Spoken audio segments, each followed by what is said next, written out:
What is the purpose of government?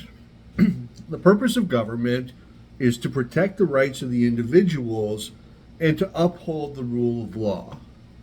So long as man has existed and lived in communities, there have always been disputes. And it has always been the role of the chieftain or the king to resolve these disputes. But any time that government goes beyond dispute resolution and starts to wield its power in novel and different ways, this becomes very dangerous. During the 16th and 17th century in Europe, there was the political philosophy of absolutism, the idea that the king could do whatever he wanted. The king, along with his nobles and people that were connected politically to the crown, they ruled and they made whatever laws they wanted to. There were grants of monopoly privilege given to special merchants. It said they were the only ones that could make playing cards or could sell fabric in a certain town. So there wasn't free competition. There was little economic fiefdoms.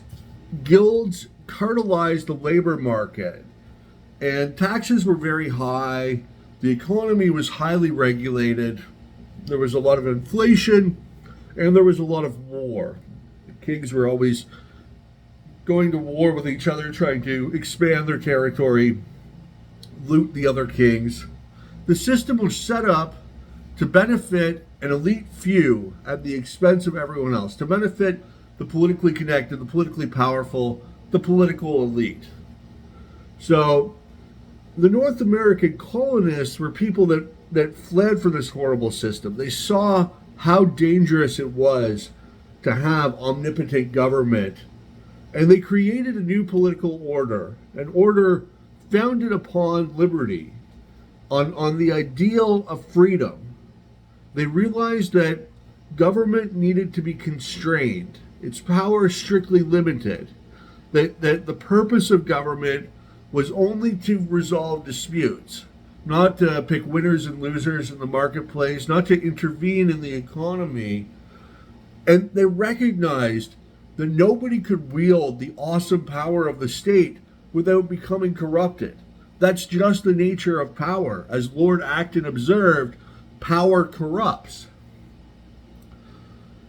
So instead of having grants of monopoly privilege, they had markets with free entry, free markets that anybody could compete in, and whoever did the best job, produced the best product, that was the one that consumers would go to. Taxes were very low, and the money was backed by gold. So you didn't have inflation. You had sound money, non-inflationary currency. A lot of it actually came from Spain. The Spanish dollar was brought over by the colonists because that was the highest quality coin in circulation. And they had a foreign policy of peace.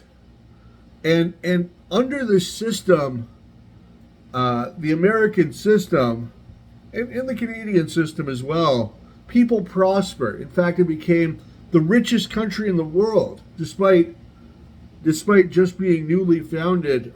Quite rapidly, it overtook the British, the French, all these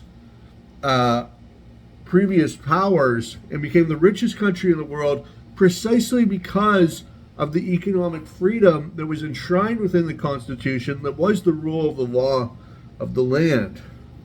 Unfortunately, people forgot the lessons of the dangers of too much government power, and during the 20th century, they've gone back towards this system of absolutism. We've seen the rise of the imperial executive, where the president can pass laws and go to war, even though the Constitution originally was designed so that wouldn't happen.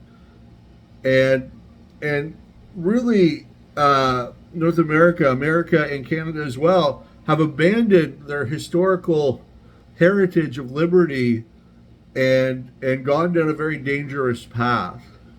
But the role of government, the purpose of government is simply to protect individual rights and freedoms, and it has to be strictly contained within that realm. Otherwise, it grows out of control and its power is abused.